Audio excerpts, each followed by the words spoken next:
Bismillahirrahmanirrahim. Assalamualaikum warahmatullahi wabarakatuh. Innal hamdalillah nahmaduhu wa nasta'inuhu wa nastaghfiruh wa na'udzu billahi min sururi anfusina wa min sayyiati a'malina. May yahdihillahu fala mudhillalah wa may yudlil fala hadiyalah. Wa asyhadu an la ilaha illallah wahdahu la syarikalah. Wa asyhadu anna sayyidana Muhammadan abduhu wa rasuluh.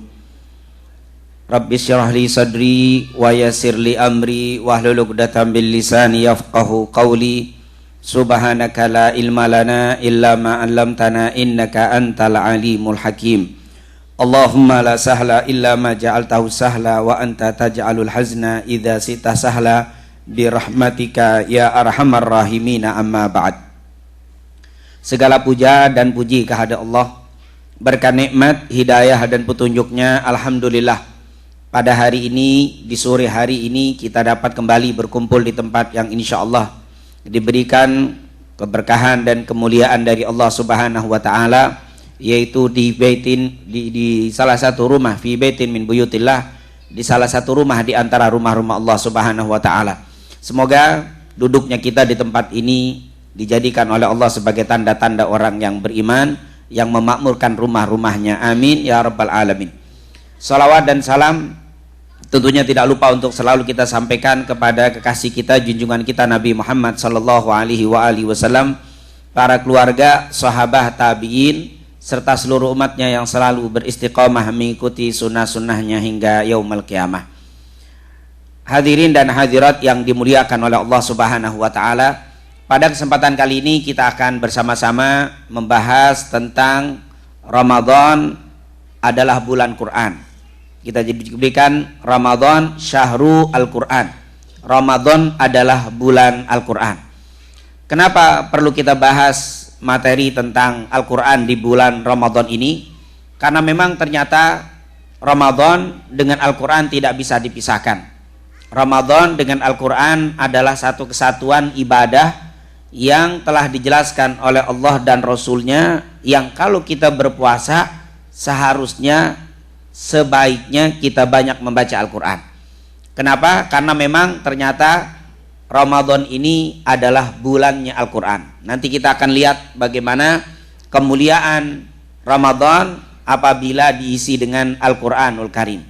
Dan insya Allah pembahasan ini akan menjadi salah satu motivasi kepada kita semuanya lebih semangat untuk membaca Al-Quran, lebih banyak mempelajari Al-Quranul Karim, sehingga insya Allah kita akan dapat syafaat dari Allah lewat Al-Quran dan lewat puasa yang kita lakukan. Amin ya rabbal alamin. Yang pertama, tempat tersimpannya Al-Quran. Ini kita akan melihat bagaimana mulianya Al-Quran.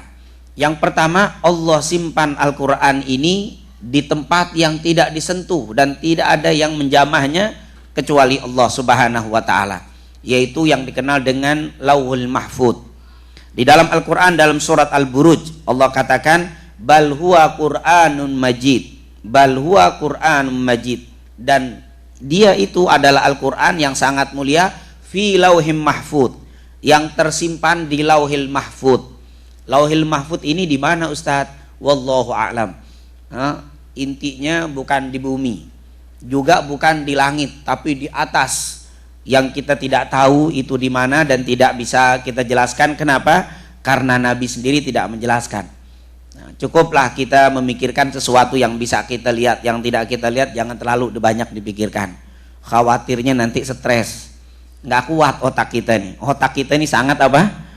Sangat terbatas. Bukan tidak masuk akal, tapi akal kita belum kuat untuk memikirkannya. Di tempat yang sangat mulia, di tempat yang hanya Allah Subhanahu wa taala yang mengetahui dan tidak ada yang menjamahnya kecuali dengan izin Allah Subhanahu wa taala. Ini menunjukkan Quran ini sesuatu yang sangat istimewa, disimpannya di tempat yang istimewa. Tentunya kita kalau memiliki satu benda yang sangat-sangat kita jaga dan kita istimewakan, pasti nyimpannya tidak sembarangan, di tempat yang sangat istimewa. Bahkan kalau perlu tidak ada yang bisa membuka tempat itu dan tidak ada yang mengetahui tempat penyimpanan itu kecuali kita. Ini menunjukkan ini sesuatu sangat mulia bagi kita. Begitu juga Al-Quran. sesuatu yang sangat mulia di hadapan Allah Subhanahu wa taala. Bahkan Allah Subhanahu wa taala waktu menurunkannya dipilih bulan yang sangat istimewa. Al-Qur'an diturunkan, sudah disimpan di tempat yang mulia, diturunkannya di waktu yang sangat mulia, yaitu dipilih bulan Ramadan. Sebagaimana di dalam suratul Baqarah di ayat 185 Allah katakan, "Syahrul Ramadan alladzi unzila fihil Qur'an." Bulan Ramadan yang di dalamnya diturunkannya Al-Qur'an. Hudal linnas wa bayyinatin minal huda wal furqan, sebagai petunjuk dan pemisah antara yang hak dan yang batil. Di sini dijelaskan bulan Ramadan yang diturunkannya di dalam Al-Qur'an. Jadi dipilih bulan yang sangat istimewa untuk menurunkan Al-Qur'an ini. Ini menunjukkan Al-Qur'an sesuatu yang sangat-sangat istimewa. Tidak di bulan-bulan sembarangan Allah turunkan, tapi dipilih bulan Ramadan. Oleh karena itu para ulama bilang Ramadan tidak bisa lepas dari Al-Qur'an. Selalu kalau kita berbicara tentang Ramadan, pasti di mana-mana Quran sedang dibaca. Berlomba-lomba orang banyak membaca Al-Qur'an. Kenapa? Karena syahrul Ramadan alladzi unzila fihil Qur'an. Bahkan yang lebih istimewa, malam turunnya Al-Qur'an di bulan Ramadan itu dijadikan malam yang lebih baik daripada 1000 bulan. Jadi malam turunnya Al-Qur'an, yaitu Allah turunkan Al-Qur'an itu di bulan Ramadan di malam hari. Turunnya di malam hari. Dan waktu kejadian turunnya Al-Qur'an itu dijadikan sebagai malam yang kita kenal dengan Lailatul Qadar. Inna anzalnahu fi Lailatul Qadar. Sesungguhnya kami menurunkannya Al-Qur'an itu di malam Qadar. Jadi malam turunnya Al-Qur'an dijadikan malam yang lebih baik daripada 1000 bulan. Tidak sama dengan 1000 bulan. Khairun min alfi syahr. Lebih baik dari 1000 bulan. Ini luar biasa. Dan istimewanya tidak hanya di malam itu saja jadi malam istimewa. Setiap malam itu menjadi malam istimewa sampai hari kiamat.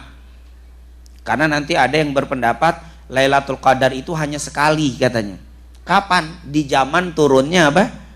Al-Qur'an. Al-Qur'an sudah nggak turun lagi, berarti tidak ada Lailatul Qadar. Itu pemahamannya, karena di malam itu dijadikan Lailatul Qadar. Tapi kata para ulama berdasarkan hadis Nabi Muhammad SAW, Lailatul Qadar ada terus sampai yaumal kiamah, ada terus. Insyaallah ini kalau kita bahas tentang Lailatul Qadar luar biasa, cukup banyak hadis-hadisnya yang dijelaskan oleh Rasul. Kata Nabi, iltamisu fil ashril awakhir min Ramadan. Cari di 10 terakhir bulan Ramadan. Kemungkinan besar Lailatul Qadar adanya di 10 terakhir. Tapi saya yakin kalau yang nggak pernah ibadah kecuali 10 terakhir, insya Allah nggak dapat. Nggak pernah ibadah dia. Sekarang ini kan baru malam keberapa ini Bu? Baru malam ke-7, kayaknya belum 10 terakhir, nggak usah sholat dulu dah. Yang model begini insya Allah nggak dapat ini. Tapi kalau yang dari awal sudah ikhtiar, sudah berusaha, insya Allah dapat, kalaupun tidak sempurna, dapat percikan daripada malam Lailatul Qadar. Makanya di sini kita usahakan. Memang betul kata Nabi, cari di 10 terakhir, maksudnya tambah semangat. Ayo, kemarin semangat, sekarang lebih semangat, besok lebih semangat, lusa tambah semangat terus. Di 10 terakhir keluarkan. Kalau bahasa mobil, turbonya keluarkan, tenaga full sudah. Fullkan, habiskan tenaga untuk apa? Menghidupkan bulan Ramadan. Itu yang dimaksud dengan malam Lailatul Qadar, kemungkinan besar di 10 terakhir. Sampai hari kiamat Lailatul Qadar masih ada. Tapi nanti Bapak Ibu hadirin hadirat apabila mendengar Lailatul Qadar sudah habis, hanya ada sekali di zaman saat turunnya Al-Quran, mereka memahami dari ini. Allah menurunkannya di malam Lailatul Qadar. Jadi waktu turunnya Quran itulah malam Lailatul Qadar. Sekarang kan Quran sudah nggak turun lagi, sudah selesai, berarti tidak ada lagi Lailatul Qadar. Itu pemahaman logika. Tapi nanti tertolak dengan hadis-hadis Nabi Muhammad SAW, karena Nabi nyuruh terus kepada kita, mengingatkan kepada kita untuk mencari Lailatul Qadar. Nah, tentunya ketika kita cerita Al-Quran turun dan turunnya Al-Quran dijadikan malam Lailatul Qadar, ada dua Ini kalau kita cerita proses turunnya Al-Quran secara singkat, saya gambarkan supaya lebih mudah. Yang pertama dari Lauhil Mahfud. Quran tadi kan disimpan fi Lauhil Mahfud. Bal huwa Qur'anum Majid fi Lauhil Mahfud. Ada di Lauhil Mahfud. Ini hanya ilustrasi, bukan begini Lauhil Mahfud. Tentunya tidak ada yang mengetahui kecuali Allah. Ini hanya ilustrasi aja yang nggak jelas. Jadi Quran itu di Lauhil Mahfud. Lalu Allah turunkan yaitu ke langit dunia. Turunnya ini tidak ada yang mengetahui kecuali Allah. Jadi dari Lauhil Mahfud ke langit dunia itu turunnya malam dan tidak ada yang mengetahui kecuali Allah. Dan dari Lauhil Mahfud ini ke langit dunia inilah yang disebut dengan Lailatul Qadar. Jadi kita tidak tahu itu malamnya kapan. Jadi waktu Allah turunkan dari Lauhil Mahfud ke langit dunia, ini yang disebut malam Lailatul Qadar. Ini proses turun pertama. Langsung sekaligus, kata Ibnu Abbas radhiyallahu anhuma, Quran turun sekaligus ke langit dunia itu di malam Lailatul Qadar dari Lauhil Mahfud ke langit dunia. Kapan? Tidak ada yang mengetahui. Tapi yang jelas malam dan terjadi di bulan Ramadan. Nah, kata Nabi kemungkinan besar di 10 terakhir, tapi tidak jelas kapan. Kemudian proses kedua dari langit dunia ke dunia yang kita kenal di Gua Hira Nabi. Nah, ini proses kedua.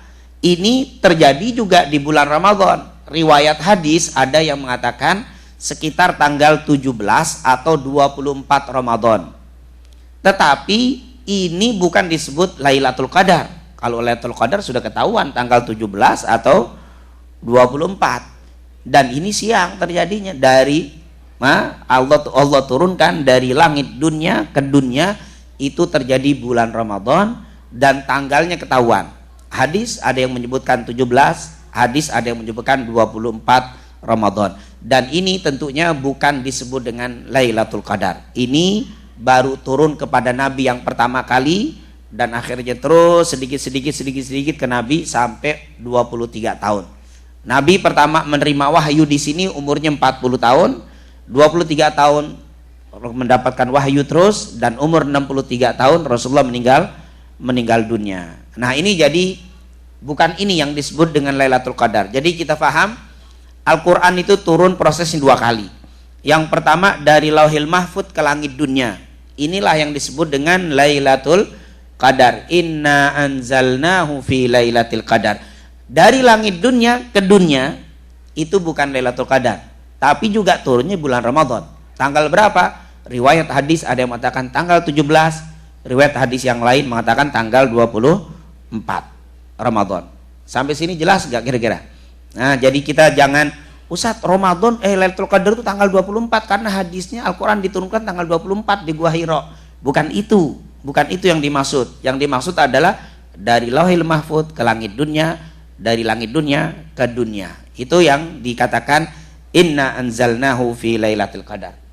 Jadi jelas di sini Allah pilih Al-Quran ini disimpan di tempat yang hebat, yang sangat istimewa, yaitu Lauhil Mahfud. Dan Allah turunkan di malam yang sangat istimewa, di bulan istimewa, yaitu bulan Ramadan. Dan di malam itu dijadikan sebagai malam Lailatul Qadar. Dari sini kalau ditanya kira-kira umat dulu sebelum Nabi Muhammad, umat Nabi Isa, Nabi Musa, dan nabi-nabi yang lain, kira-kira ada nggak Lailatul Qadar? Lailatul Qadar ada nggak kira-kira? Tidak ada. Orang Quran ini, karena zaman dulu kan tidak dapat Quran, mereka dapat apa? Taurat, Injil, Zabur, tapi tidak ada Quran. Malam atau saat turunnya Injil, atau saat turunnya Taurat, atau saat turunnya Zabur, tidak ada istimewanya, nggak disebutkan. Hanya Al-Quran. Berarti Lailatul Qadar hanya milik umat Nabi Muhammad SAW. Luar biasa. Ini adalah sebuah keistimewaan yang Allah berikan khusus untuk umat Rasulullah.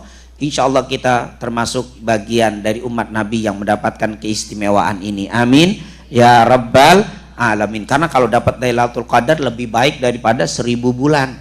Kalau 1000 bulan berapa tahun kira-kira? 1000 dibagi 12, dibagi 12 gitu. Sekitar 80-an kan? 83-an tahun lebih. Subhanallah. Ini kata para ulama, yang beramal soleh Kalau dia lagi baca Quran pas malam Lailatul Qadar seperti baca Quran 83 tahun lebih, nggak berhenti-berhenti. Kalau yang lagi sedekah seperti 83 tahun bersedekah nggak berhenti-berhenti. Kalau lagi zikir seperti zikir 83 tahun lebih. Ustaz, kalau lagi maksiat gimana itu? Apakah seperti apa? Maksiat 83 tahun? Tidak. Subhanallah. Semua ulama bilang tidak. Kalau maksiat tidak. Kenapa begitu? Karena disembunyikan Lailatul Qadar ini. Makanya kalau kita membahas tentang Lailatul Qadar, kenapa Lailatul Qadar tidak ditunjukkan secara langsung oleh Allah? Nabi Muhammad menyebut tanggal sekian, nggak dikasih begitu, tapi malah disembunyikan. Kata para ulama, hikmah disembunyikan yang pertama agar kita semangat terus. Saya yakin kalau jelas tanggal 21 malam Lailatul Qadar jelas sudah pasti ya, yang lain sih sudah apa? Santai dulu lah, nanti 21 baru apa? Itu tidak mendidik, disembunyikan agar terus bersemangat. Yang kedua, kata para ulama, disembunyikan agar orang yang bermaksiat di tempat atau di waktu yang itu ternyata Lailatul Qadar tidak dilipat gandakan. Tapi kalau disebutkan berarti dilipat gandakan juga dosanya. Ini luar biasa, disembunyikan salah satu tanda sayangnya Allah agar orang yang masih belum meninggalkan maksiat tidak berlipat ganda dosanya. Kalau disebutkan mungkin kita semangat, tapi ada juga saudara kita yang tidak peduli. Dia mabuknya seperti 83 tahun, bagaimana? Nah, ini merupakan kasih sayang Allah Subhanahu wa ta'ala disembunyikan. Kita tidak bicara tentang Lailatul Qadar yang cukup banyak. Ini materi Lailatul Qadar bisa berdiri sendiri insya Allah. Nah, kemudian yang membawa ini Al-Quran juga makhluk yang sangat istimewa, yaitu Sayyidul Malaikah, pimpinan para malaikat.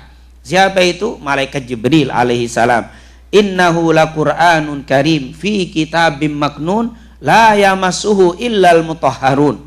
Yang membawanya itu dari Lauhil Mahfuz ke langit dunia, dari langit dunia ke dunia, itu adalah makhluk yang sangat-sangat mulia, yaitu para malaikat yang selalu bersuci. Suci, malaikat tidak pernah melakukan kemaksiatan, malaikat tidak pernah berbuat dosa. Mereka adalah la ya'sunallaha ma amarahum wa yaf'aluna ma yu'marun. Itu malaikat adalah makhluk hamba Allah yang selalu dan taat melaksanakan perintah Allah dan tidak pernah bermaksiat kepada Allah. Taatnya malaikat beda dengan kita. Kita taat, tapi taatnya malaikat untuk melaksanakan perintah Allah tidak ada jenjang. Misalkan begini, malaikat Israfil misalkan, peniup sangkakala ya.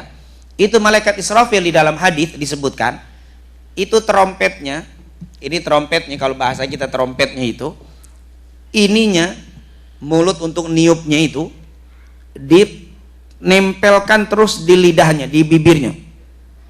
Dan malaikat Israfil tidak pernah nunduk sejak diciptakan, mendengar. Kenapa begitu? Dia nggak pernah naruh begini, trompetnya dipegang, nggak pernah. Trompetnya nggak pernah dibawa begini, tapi ditempel di sini terus. Kenapa? Karena ketika ada perintah tiup, langsung ditiup. Kalau di sini diangkat dulu, kelamaan. Malaikat Israfil tiup, langsung sudah apa? Tidak ada jeda sedikit pun untuk melaksanakan perintah Allah. Itulah yang dikatakan la ya'sunallaha ma amarahum wa yaf'aluna ma yu'marun. Kalau kita taat juga, tapi kan ada jedahnya apa? Ada jedahnya. Sholat juga, tapi ada jedah waktu antara pelaksanaan dengan perintah. Malaikat tidak ada. Makanya malaikat bilang, Allah bilang, malaikat cabut roh si fulan. Fulan itu nggak pernah satu nafas lebih kecuali sudah dicabut. Satu nafas begitu? Oh enggak. Kelebihan satu nafas, mestinya udah mati, tapi kelebihan satu nafas karena malaikat terlambat. Nggak ada. Full 100%. Tidak akan pernah kurang satu nafas, tidak akan pernah lebih satu nafas. Satu nafas kan begitu cepat. Mungkin nggak sampai sedetik, 0,0 sekian detik kita bisa ngambil nafas. Tapi orang itu tidak akan pernah kurang, tidak akan pernah lebih menghirup nafasnya kalau sudah datang waktunya. Kenapa? Malaikat begitu cepat melaksanakannya. Subhanallah, luar biasa. Ini malaikat yang mereka suci, tidak pernah melakukan kemaksiatan, tidak pernah melakukan pelanggaran dengan perintah Allah. Tanzilum mir rabbil alamin, yang diturunkan dari Allah, Tuhan semesta alam. Artinya Quran disimpan di tempat yang istimewa, diturunkannya di bulan istimewa, di malam turunnya Al-Quran itu menjadi malam yang istimewa, yang membawanya istimewa, dan yang menerimanya juga makhluk yang termulia, yaitu junjungan kita Nabi Muhammad sallallahu alaihi wasallam, yang diawali dari surat Al-Alaq waktu Nabi di gua Hira. Iqra bismi rabbikal ladzi khalaq, khalaqal insana min 'alaq, Iqra wa rabbukal akram, alladzi 'allama bil qalam, 'allamal insana ma lam ya'lam. Hanya 5 ayat, berhenti. Nabi Muhammad waktu itu kan ceritanya sangat terkenal. Nabi di gua Hira diperintahkan baca oleh malaikat Jibril, Iqra, bacalah. Nabi mengatakan, ma ana biqari'in, saya tidak bisa baca. Akhirnya diambil, didekap, dipeluk sama malaikat. Dekapnya, memeluknya malaikat tidak santai, dengan keras. Dikatakan di dalam hadis dengan keras. Dalam riwayat Imam Bukhari dalam kitab Badul Wahyi, kalau kita membaca kitab proses pertama turunnya wahyu, itu diceritakan. Dilepas Nabi Muhammad sampai orang yang ditekap dengan kencang itu nafasnya itu ngap-ngapan kalau bahasa, karena memang ditekap dengan kencang. Terus dia bilang apa? Iqra. Dia bilang, ma ana biqari'in, saya nggak bisa baca. Ditekap lagi sampai 3 kali. Iqra, Iqra bismi rabbikal ladzi, baru dituntun langsung baca Nabi Muhammad sallallahu alaihi wasallam. Itu keluar Nabi Muhammad dari gua itu menggigil, pulang ke Mekah ke rumah istrinya yang namanya Khadijah. Rasulullah menggigil, pucat mukanya. Sampai Rasul bilang, zammiluni, zammiluni, selimuti aku, selimuti aku. Itu kata para ulama, kalau manusia biasa bukan Nabi Muhammad, mati. Paling ringan tidak sadarkan diri. Karena Nabi Muhammad fisiknya itu lebih kuat dari manusia biasa. Rasul sallallahu alaihi wasallam. Rasul sallallahu alaihi wasallam, kalau kita membaca fisiknya Nabi, kekuatannya, itu seandainya ada unta ini, talinya diinjak sama dia. Diinjak talinya. Rasulullah berdiri, diinjak talinya itu onta itu suruh bergerak, tidak bisa bergerak, dia akan ketahan dengan injekan kaki Nabi Muhammad. Kalau kita 10 orang ke bawah, mungkin bawa onta begitu, onta ngamuk dibawa kita. Kalau dia Rasul sallallahu alaihi wasallam, luar biasa fisiknya Nabi Muhammad. Makanya jangan kaget ketika umur 6 tahun sama ibunya dibawa ke Madinah.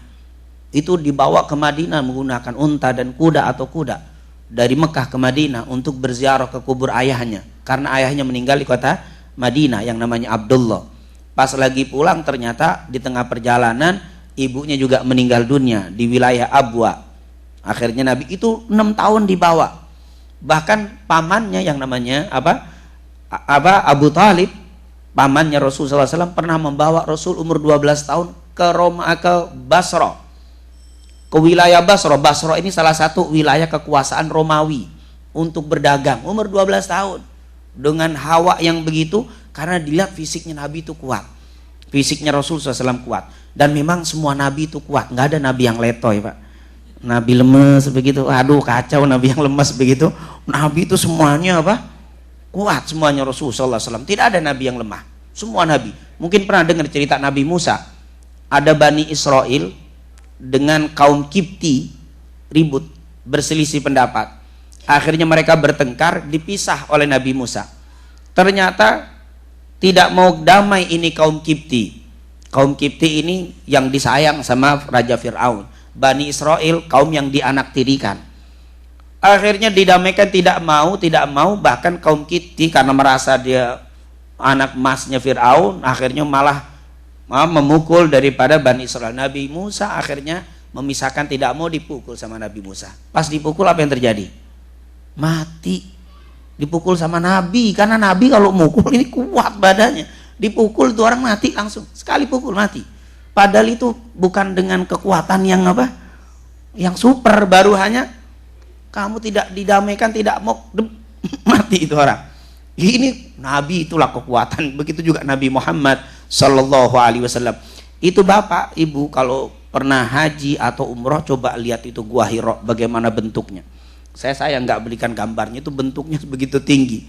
Kita naik, subhanallah, dengan sekarang yang sudah ada tapaknya, bekas kaki itu sudah ada seperti tangga-tangga begitu, bisa naik paling cepat 1,5 jam naik. Kalau turun sebisa 10 menit asal lompat. Kalau turun itu lebih lama tentunya, bisa 2 jam. Nabi naik ke tempat itu sendiri di tempat goa yang belum pernah diinjak sama manusia. Dia sendiri, beraninya Nabi Muhammad. Pinternya naik. Rasul sallallahu alaihi wasallam. Itu begitu kuatnya Nabi Muhammad sallallahu alaihi wasallam. Jadi Rasul mendapatkan ini menggigil kalau manusia biasa tidak bisa.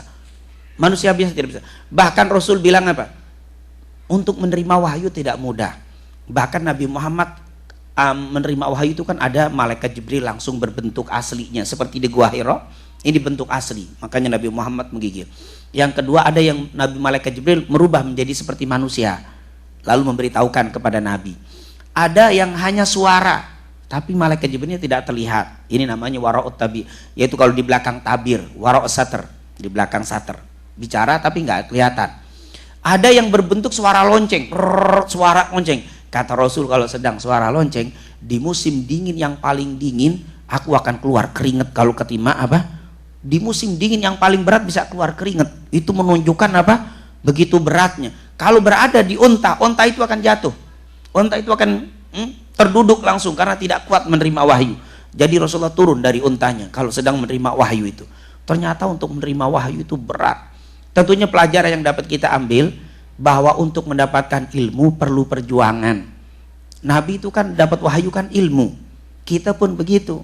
Kalau mau mendapatkan ilmu perlu perjuangan, perlu waktu, perlu tenaga, kadang materi. Sebenarnya kita capek mungkin dari pagi seharian bekerja dan seterusnya, tapi untuk menghadiri majelis ilmu kita paksakan. Dan itu memang Nabi kenapa nggak dikasih wahyu di waktu tiduran di rumah misalkan? Kenapa mesti di goa dulu? Kenapa nggak langsung? Atau mungkin datangnya seperti hawa dingin sejuk gitu? Tidak. Itu wahyu susah. Ini memberitahukan kepada kita sekelas Nabi yang mau mendapatkan ilmu dari Allah diperlukan usaha yang luar biasa. Bagaimana kita?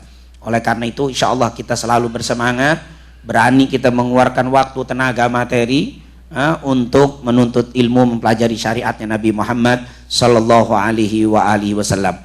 Inilah kemuliaan Al-Quran. Jadi sudah kita pahami yang pertama, Al-Quran disimpan di tempat yang khusus yang namanya Lauhil Mahfuz.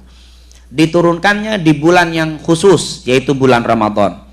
Diturunkannya di malam yang khusus, bahkan malam itu dijadikan malam Lailatul Qadar. Yang membawanya malaikat khusus yaitu malaikat Jibril. Malaikat Jibril adalah penghulu para malaikat dan diberikan kepada manusia sebaik-baik Rasul, sebaik-baik Nabi, yaitu Nabi Muhammad sallallahu alaihi wasallam. Dari sini sudah kita ketahui begitu hebat keistimewaan Al-Quranul Karim. Kemudian kita akan bahas di pembahasan yang kedua, kemuliaan Al-Quran. Apa sih kemuliaan Al-Quran? Supaya kita lebih semangat untuk membaca dan mempelajari Al-Quran. Yang pertama tentunya cukup banyak ya. Kemuliaan Al-Quran cukup banyak sekali. Saya tidak tuliskan semuanya, hanya sebagian dari Quran dan hadis. Yang pertama, orang yang membacanya atau orang yang mempelajarinya menjadi orang yang terbaik. Dikatakan di dalam hadis Utsman ibn Affan radhiyallahu an. Utsman ibn Affan ini tentunya kita kenal mantunya Nabi 2 kali ya. Nikah pertama kali dengan Ruqayyah. Ternyata belum punya anak, Ruqayyah meninggal. Akhirnya beliau nikah lagi dengan adiknya Ruqayyah, namanya Ummu Kulthum. Ternyata Ummu Kulthum juga meninggal dan belum sempat memberikan keturunan untuk Nabi Muhammad. Akhirnya beliau sempat nikah 2 kali, nggak dinikahkan yang ketiga karena yang paling kecil adiknya Ummu Kulthum namanya Fatimah sudah nikah lebih dulu dengan Ali bin Abi Thalib radhiyallahu an. Jadi nggak ada lagi putrinya Nabi. 2. Oleh karena itu Utsman ini disebut dengan Dzun Nurain, sahabat yang memiliki 2 cahaya, karena sempat nikah dengan putrinya Nabi 2 kali. Makanya aneh kalau ada yang membenci Sayyidina Utsman. Ada nggak saat yang membenci Sayyidina Utsman? Ada. Mungkin Bapak Ibu pernah dengar kalimat apa? Siapa itu yang membenci? Kaum Syiah ya.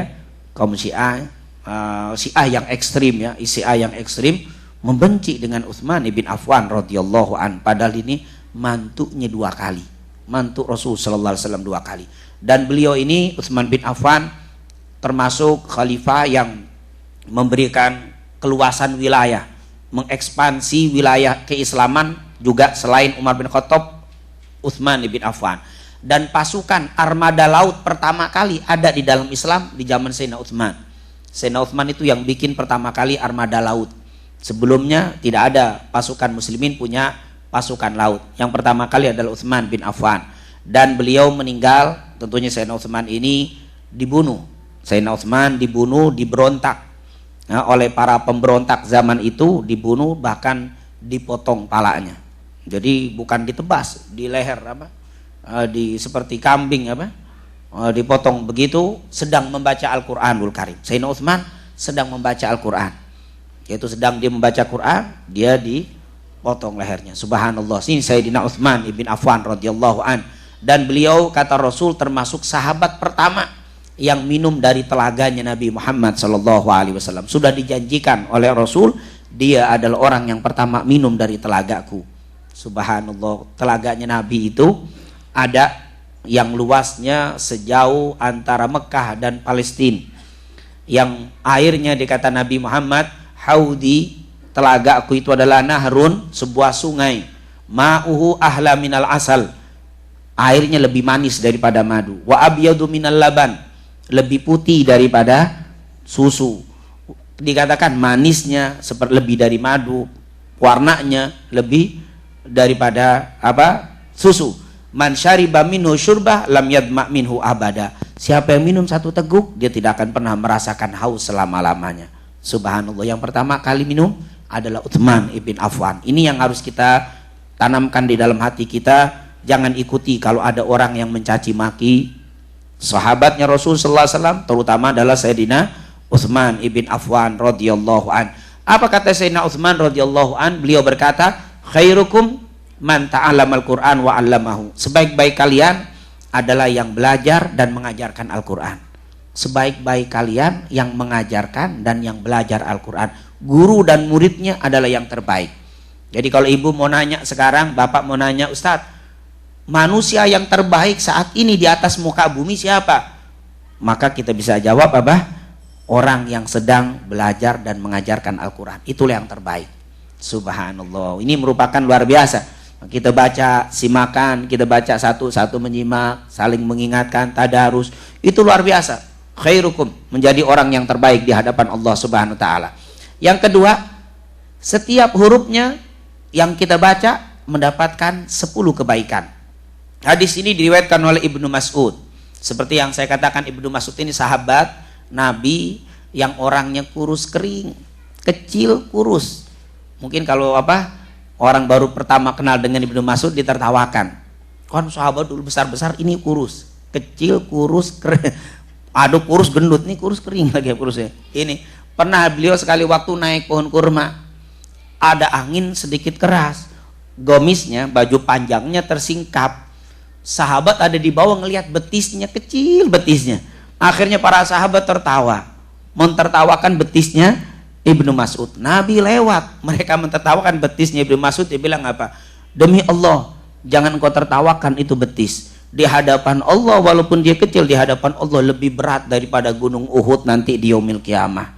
Luar biasa. Tapi ini kecil ini pemberaninya lebih dari sahabat. Pernah Rasul di kota Mekah, dia termasuk minal as-sabiqin al-awwalin, termasuk orang yang masuk Islam, mula-mula masuk Islam dia. Waktu di kota Mekah, Nabi pernah bilang, man yaqra'ul Qur'an bil jahr, siapa yang mau membaca Al-Quran terang-terangan di depan para kafir Quraisy Mekah. Sahabat bingung, baca terang-terangan Quran. Ini Abdullah bin Mas'ud nunjuk, ana ya Rasulullah, si kecilnya, ana ya Rasul, saya ya Rasul. Kata Rasulullah, jangan kau. Rasulullah nggak nyebutin kecil, cuman jangan kau. Qabilahmu sedikit, maksudnya dia nggak punya qabilah besar. Karena begini, zaman dulu, Bapak Ibu hadirin hadirat yang dimuliakan oleh Allah, zaman dulu Pak, kalau satu orang disakiti, sukunya yang satu suku, dia akan bela, walaupun salah mau benar nggak mau tahu, pokoknya suku saya. Nah itu makanya kalau suku besar, mereka berani. Ini Abdullah bin Mas'ud sukunya kecil. Nah itu tentunya zaman jahiliyah, zaman Nabi dilarang. Jadi kita tidak boleh membela suku, yang kita bela adalah kebenaran. Saya satu suku dengan si fulan salah, jangan langsung kita bela, tunggu dulu, bukan masalah sukunya. Oh ini orang Jawa nih, satu jenis, Pokoknya disakiti, Jawa bergabung. Langsung bikin apa? Pasukan sendiri. Padahal yang dibela salah. Ini tidak boleh, ini zaman jahiliyah dulu. Orang Sunda disakitin, yang Sunda lain jangan marah. Tanya dulu, kenapa Anda disakitin? Oh, saya begini-begini. Oh, salah. Jangan kita bela, malah kita salahkan. Itu zaman Rasul. Innamal mu'minuna ikhwah. Allah mengatakan orang mukmin dengan mukmin itu adalah bersaudara. Jadi persaudaraan kita tidak dibatasi dengan suku, tidak dibatasi dengan ras, kita dibatasi dengan agama. Islam dulu begitu, melarang. Ini Abdullah bin Mas'ud, saya ya Rasul. Karena ditanya lagi, siapa di antara kalian yang membaca Al-Quran? Saya ya Rasul 3 kali. Akhirnya karena dia mau, sudah dibiarkan sama Rasul. Berangkat Abdullah bin Mas'ud pagi-pagi besok, orang sedang di pasar di dekat Ka'bah. Di zaman dulu pusat kotanya Ka'bah. Sedang lagi pada sibuk dengan perdagangan, Abdullah bin Mas'ud berdiri di atas batu yang sedikit tinggi, dia baca Al-Quran dengan kenceng, dengan keras. Orang Mekah ngelihat begitu, naruh barang dagangannya, langsung apa? Wow, ditonjok, kalau bahasa kita digebuki, dipukuli, ditendang, dan tidak ditinggalkan kecuali dianggap mati. Nah, dipikir udah mati, nggak bergerak, ditinggalkan. Akhirnya ternyata dia belum mati, tidak sadarkan diri Abdullah bin Mas'ud. Bangun, jalan, datang ke Rasul. Rasulullah bingung, siapa? Ini nggak dikenali mukanya. Berarti sudah apa? Sudah nggak kelihatan bentuknya. Kata Rasulullah, aku bilang, jangan engkau wahai Abdullah bin Mas'ud, jangan engkau yang baca Quran. Ya Rasulullah, kalau engkau izinkan besok saya mau baca lagi. Allah, ini luar biasa ini. Walaupun kecil tapi apa? Iman, takwaannya luar biasa. Jadi ternyata keimanan itu yang membuat orang itu kuat dan tidak kuat, bukan badan yang kuat. Banyak orang besar nggak kuat puasa, Pak. Masa nggak kuat? Padahal gede itu orang. Ada yang kecil puasanya, Pak. Maghrib masih main basket, belum buka masih apa, anak-anak kita itu.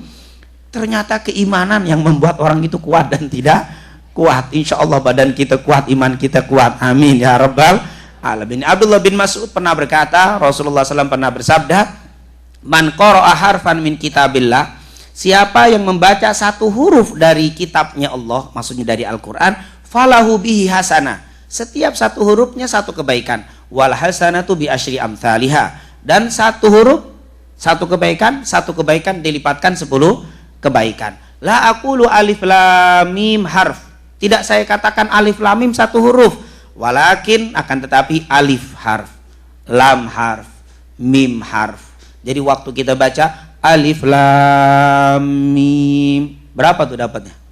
30. Dalikal kitabul la raiba fihi hudal lil muttaqin. Berapa tuh? Pusing-pusing dah. Hitung sendiri saja. Ustaz, apa malaikat enggak tercecer hitungan saya nanti? Saya banyak bacanya itu, apa enggak bingung? Malaikat ahli matematik, Pak. Jangan dibilang malaikat tidak pandai menghitung. Mungkin pernah dengar cerita tentang hadis sahih riwayat Imam Muslim. Cerita tentang orang yang membunuh 99 orang. Terus dia mau bertobat kan? Waktu dia mau bertobat datang ke orang ahli ibadah. Saya mau tobat. Apa dosamu? Membunuh 99 orang kebunuh. Tidak akan ada pintu tobat untukmu. Si orang ini pegel dibunuh, suka sekali suka dibunuh. 100 jadi itu orang bunuhnya. Bukan 99, dibunuh 100. Karena nanya sama orang yang nggak ngerti. Kalau orang nggak ngerti fatwanya serem-serem, Pak. Ini dibilang nggak nerima. Jadi orang ini bingung lagi, kemana sudah nggak bisa tobat. Pas waktu dia pulang, ketemu sama orang alim. Ditanya, diceritakan, terus apa mau? Saya mau bertobat. Pintunya Allah luas. Bahkan di dalam hadis Rasulullah pernah mengatakan, innallaha yaqbalu taubatal abdi ma lam yughargir. Allah menerima taubat seorang hamba selama ruhnya belum sampai belum di tenggorokan, diterima. 100 orang aku bunuh, diterima. Terus, tapi syarat sebagai tanda taubatmu betul-betul taubatan nasuha, engkau harus pindah dari tempat ini. Tempat ini engkau nggak bisa, lingkunganmu tidak bisa mendukung untuk kau taubat. Terus pindah ke kampung sebelah. Di sana banyak orang ahli ibadah, ibadahlah dengan mereka. Berangkat ini orang memang taubatan nasuha, berangkat. Di tengah perjalanan meninggal.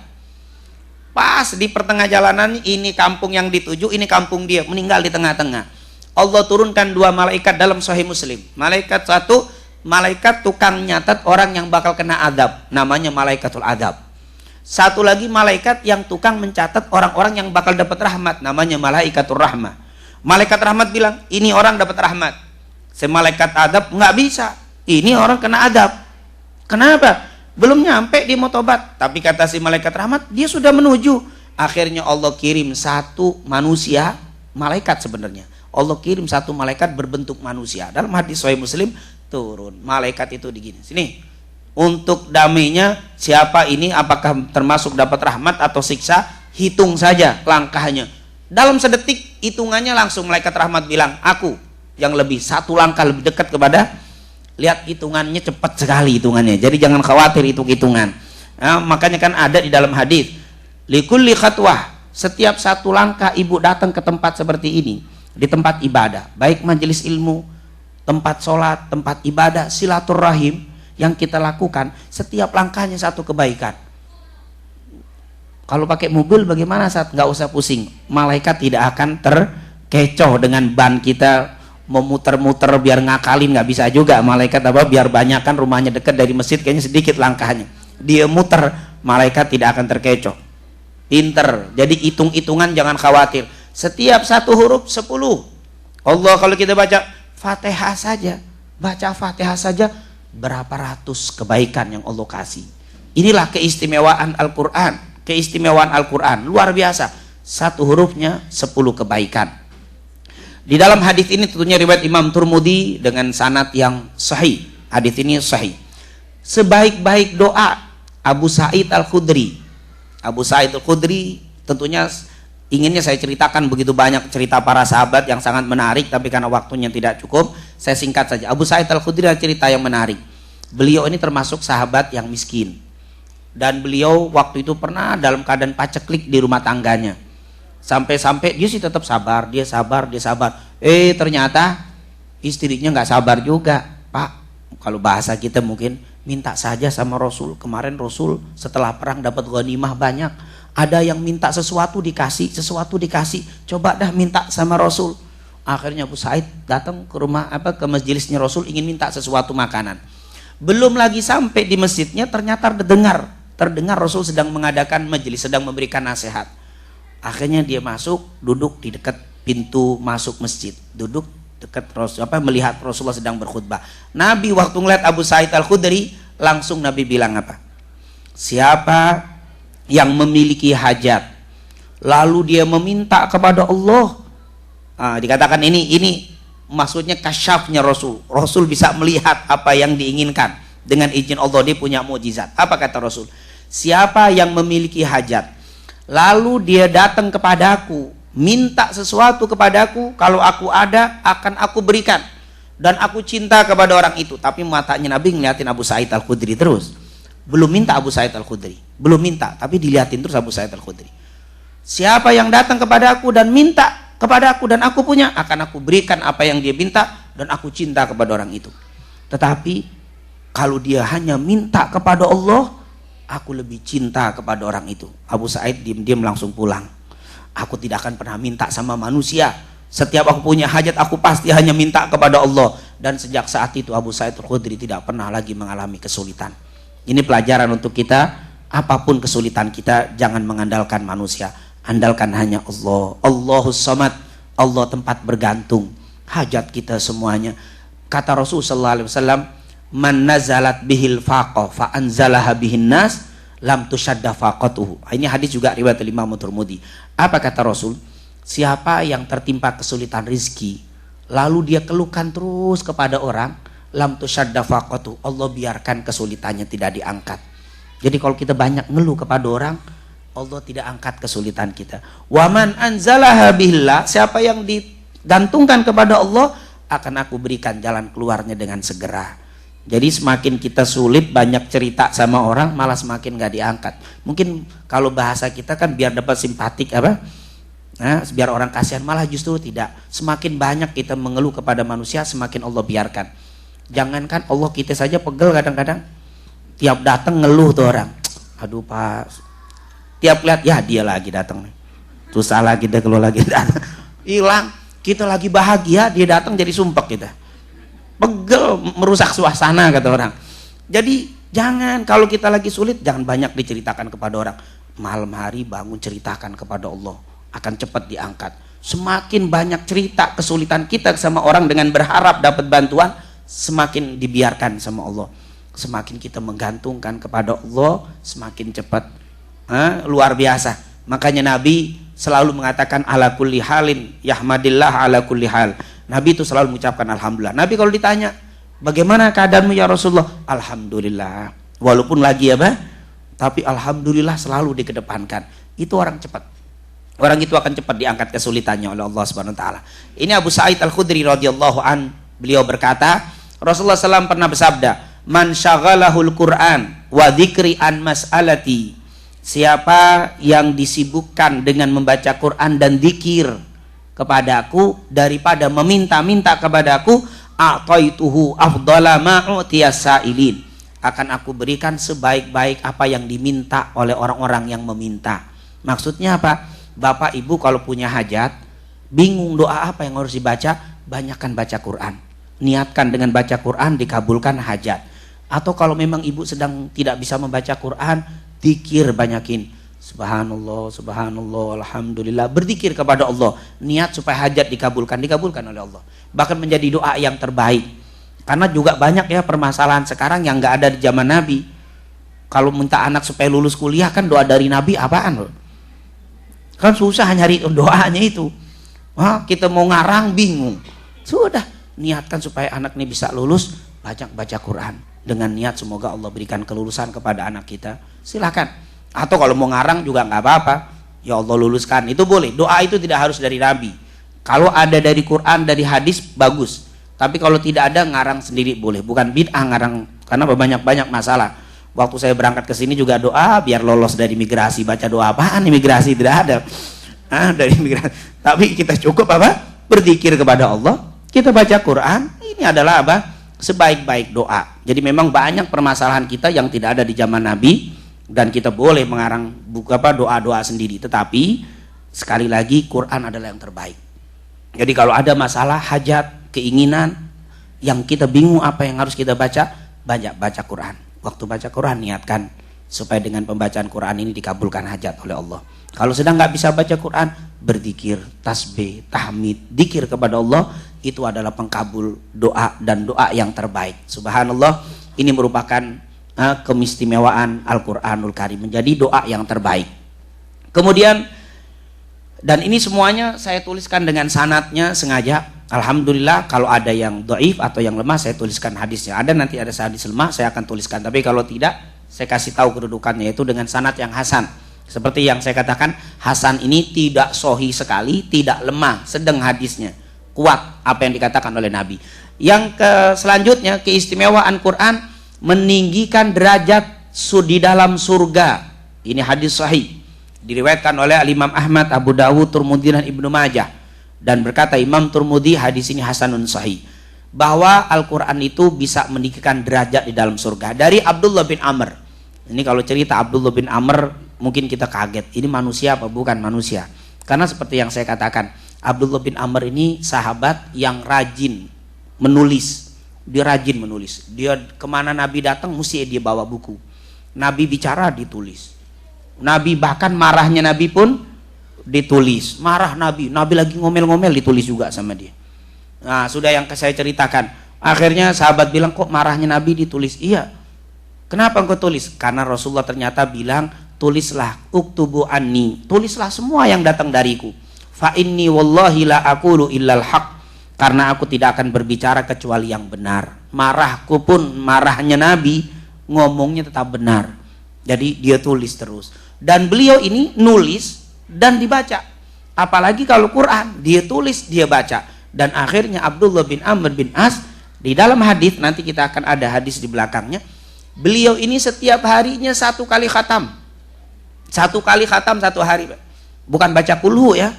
Baca kulhu 3 kali juga khatam katanya. Itu lain, itu mah seperti khatam. Ini asli dari Fatihah sampai sampai An-Nas. Setiap hari 1 kali khatam. Ini orang sangat cinta dengan Quran. Sampai terlambat nikah. Enggak nikah nih Abdullah bin Amr. Akhirnya ayahnya yang namanya Amr bin As. Nah, ini ayahnya Amr bin As. Jadi namanya Abdullah bin Amr, kakeknya As. Jadi Abdullah bin Amr bin As. Si ayahnya yang namanya Amr memaksa kepada Abdullah untuk menikah. Dan kalau cerita Islamnya, Abdullah ini anaknya masuk Islam lebih dulu. Setelah itu Abdullah merayu bapaknya untuk masuk Islam dan bapaknya masuk Islam. Jadi di sini Abdullah dan Amr dua-duanya Islam, tapi Abdullah lebih Islam lebih dulu. Jadi di sini tidak menutup kemungkinan seorang keluarga, satu keluarga, anaknya Islam lebih dulu terus dia bisa ngajak orang tuanya. Ini luar biasa. Ini ada dalam sejarah, anaknya masuk Islam terus dia rayu bapaknya dan masuk Islam. Amr bin As ini lebih pintar Abdullah ini daripada bapaknya. Bapaknya kalah pintarnya dengan Abdullah. Ini Abdullah lebih pintar, anaknya lebih pintar. Dan Amr, bapaknya, banyak belajar dari Abdullah. Jadi bapak ibu kalau punya putra yang pintar, putri yang pintar, jangan malu untuk belajar dengan mereka. Sahabat juga ada dulu belajar dengan putranya. Lama nggak nikah-nikah, akhirnya dipaksa, dicarikan perempuan yang jamilah, yang cakep, yang cocok, sepadan, nikah. Akhirnya karena dipaksa, nikah juga dia. Dipaksa nikah. Setelah nikah ditaruh. Ini rumahnya Abdullah bin Amr ini dengan istrinya, ini rumah Amr. Setelah 2 minggu Amr jenguk Abdullah, si mantunya nih sama anaknya, dilihat bagaimana pengantin baru, apakah ada permasalahan, dijenguk. Dia datang, ternyata Abdullahnya anaknya sedang pergi, tinggal istrinya, mantunya. Ditanya, apa yang kau dapati wahai mantuku terhadap anakku itu? Si istrinya dengan senyum bilang, Ibnu, anakmu itu, anakmu Abdullah, abid, orangnya ahli ibadah, talil Quran, tukang baca Quran. Sampai-sampai 2 minggu saya belum disentuh sama dia. Allah, belum disentuh Pak, pengantin baru ini loh. Pengantin baru 2 minggu belum diapa-apain. Kenapa? Ternyata Abdullah malam bangun baca Quran, tahajud sampai subuh, pagi terus keluar, pulang baca Quran. Sukanya dengan Quran. Sampai 2 minggu tidak disentuh. Pengantin baru. Luar biasa. Makanya saya bilang, ini manusia apa bukan? Aku bilang, ini manusia, ini muridnya Rasul sallallahu alaihi wasallam. Ini muridnya Nabi Muhammad sallallahu alaihi wasallam. Akhirnya bapaknya ini Amr kaget, anakku belum menyentuh istrinya 2 minggu. Gara-gara Quran, akhirnya dipanggil, diadukan ke Rasulullah. Ya Rasulullah, putra aku Abdullah tidak menyentuh istrinya 2 minggu ya Rasul. Padahal dia pengantin baru ya Rasulullah.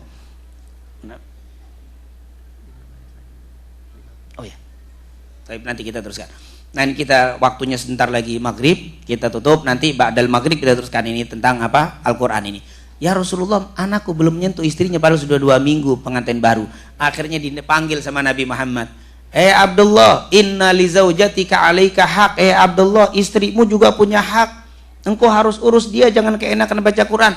Cukup bagimu sebulan khatam Quran, nggak boleh kurang.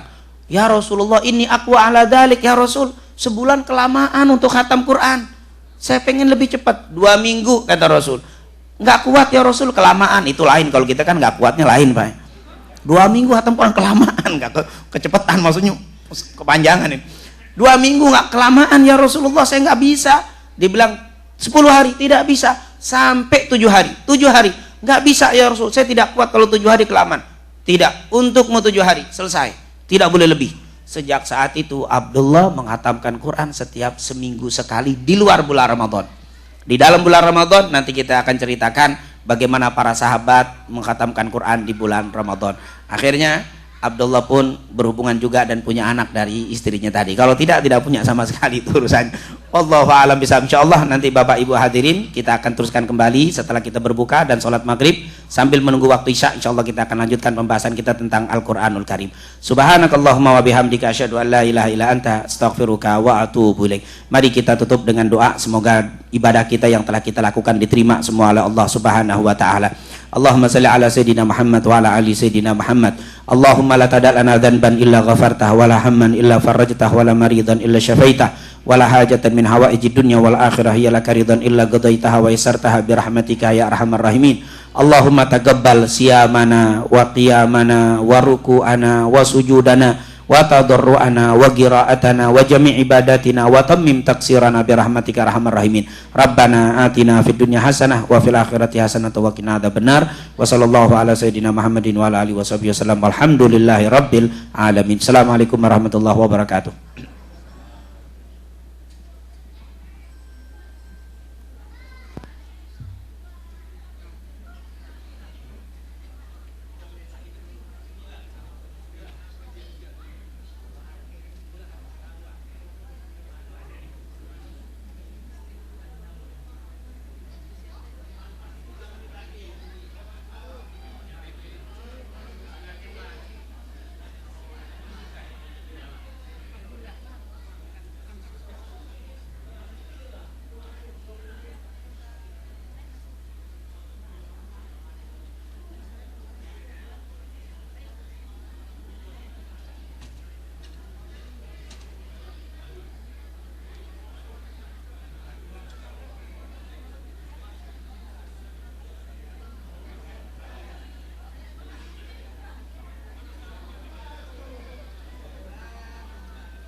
Allahu Akbar, Allahu Akbar. Allahu Akbar, Allahu Akbar. Asyhadu an la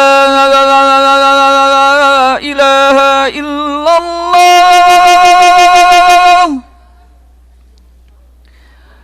Asyhadu an la ilaha illallah.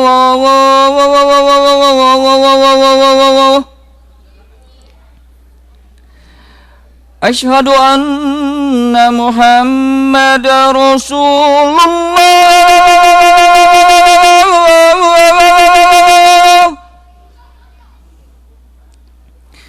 Asyhadu anna Muhammadar Rasulullah.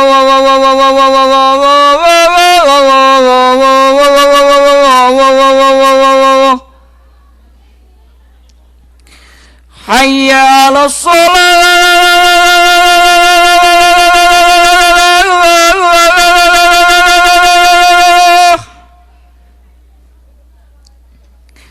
Hayya 'alas shalah.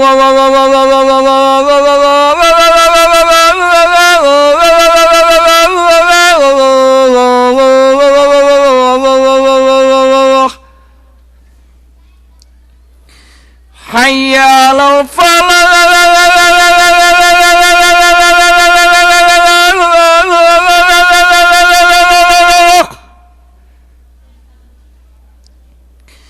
Hayya 'alal falah.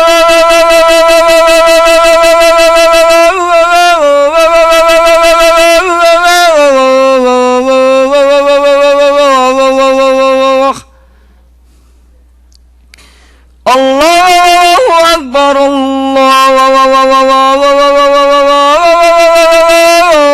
Akbar. La